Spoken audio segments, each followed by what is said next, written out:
So now that I've had plenty of opportunity to really listen to the Return to Dust album that came out in 2024, I think there's a couple things that I really think are really cool that make this album super special. Aside from the fact that they have a lot of the same influences, I think that I do as somebody who listens to music, somebody who loves to play guitar and play music. Um, growing up listening to things like Alice in Chains, Jane's Addiction, Pantera. There's a lot of those influences that really bleed through to what these guys are doing. But there's a few uh, parts of some songs that I want to draw you guys' attention to. So if you guys haven't had a chance to listen to this album, go listen to it. It's an absolutely great album. I would say that the last album that came out that I enjoyed listening to from beginning to end this much was probably the self-titled Candlebox album. That album was absolutely incredible, and this album is neck and neck with that album. And anybody who knows that album knows exactly what I'm talking about. Um, so the first thing I want to talk about is in the song "Live Like This." I'm not sure what track number that is, but in the song "Live Like This" on that album, they really use something very interesting. It's called an anacrusis. And an anacrusis is sort of some notes that you play right before the beginning of a bar to draw attention to that bar. And I'll give you a really good example. So the song "Live Like This," I'm about 41 seconds in, and you'll hear what I'm talking about, and I'll count them, and I'll count the beats with you as well.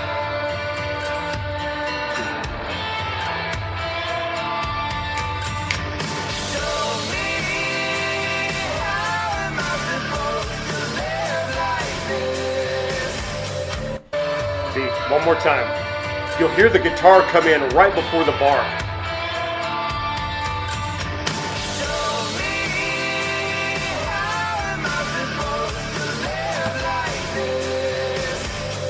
Yeah, so that's called an anacrusis, and that's really kind of one of those songwriting things that a lot of people who play music might not fully understand what it is, or maybe they've never heard of it. But it's a really cool, and they do that several times in this song. They do it at several times in different places, and sometimes they use it at the beginning of the chorus, like they did here, and sometimes they don't. It's really kind of cool, these little curveballs that they throw you in their songwriting. It's just that's a signal of just really good songwriting in terms of attention to detail. Sorry.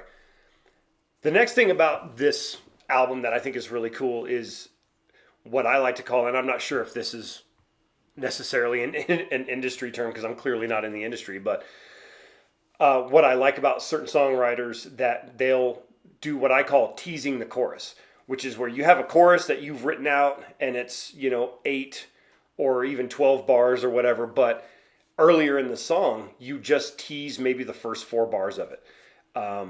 It's a really great way to keep people engaged in the song by basically saying, you know what, I'm not going to give you 100% of this, but wait for the payoff, and it's going to be really, really cool. And in this case, the vocal melody and the guitars work so well together. I could probably just listen to this little part of the song over and over and over again. It's that good. So this is off of that same album. "Any Way I Die" is the name of the song. I'm starting at about 41 seconds.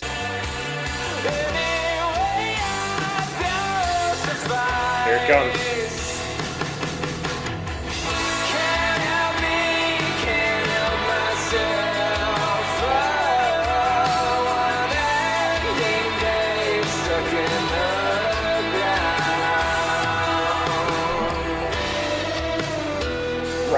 Right back to the main chorus part of the song. And that's such a good hook. That's so hooky right there that you just, the first time I heard this song, I was almost mad that they only teased half of the chorus, but then you hear, later in the song, you hear the whole chorus and it kind of extends. It's really, really cool. And finally, probably one of my most favorite parts of this entire album is off of their song "Strangers," which I I just watched the video. The video's sort of like claymation. It's actually kind of cool. It reminds me of sort of the old, green jelly, Maynard influence stuff. But the guitar solo in this entire song is incredible. The song Strangers. If you don't listen to any song off of this album except for one, just listen to Strangers. It's such a good song.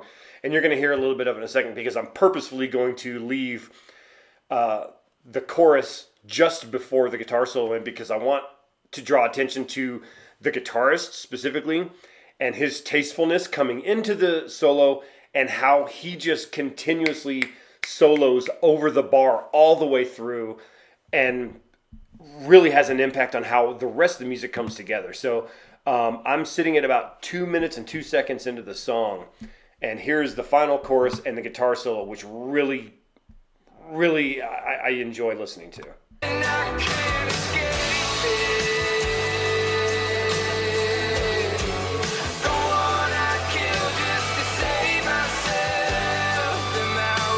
Here it comes. You can already hear it.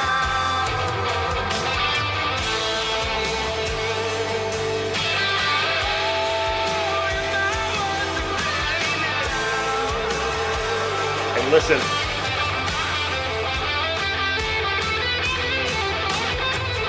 Just keeps going.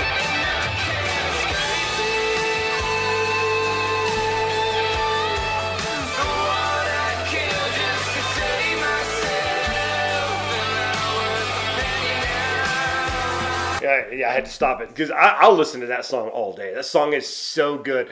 This whole album is just riddled with singable parts and great vocal melodies and killer music.